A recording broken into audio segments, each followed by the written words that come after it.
嗨，叉燒包好多人都中意食噶啦，包身雪白鬆軟，包住爆晒汁嘅叉燒餡，一入口嘅感覺鹹甜交叉，每個師傅都有佢哋嘅手法。我哋而家就介紹下係點樣整啦。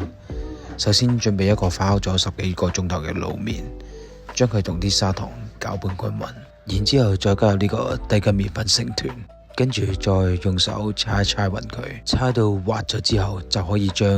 麵團分割啦。分割完成之後就參考影片嘅手法，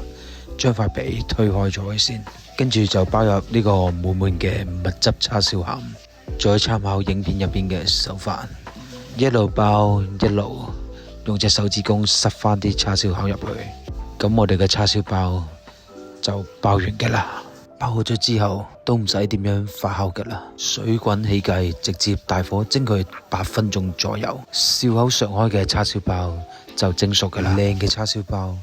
蒸完出嚟要爆晒口，嗰啲餡要老啲又唔老啲咁，嗰塊皮要夠軟，啲肉要唔柴，啲汁要夠多先好食㗎。我哋仲可以用呢個咁靚嘅中式麵團，就可以整呢個嫩滑薑蓉雞包仔，將啲雞肉、薑蓉、冬菇等等加埋調味料撈翻個餡，再包翻入去，都係用翻影片入邊嘅手法咁樣包好佢，再擺入個蒸籠度，一樣大火蒸佢8至10分鐘左右。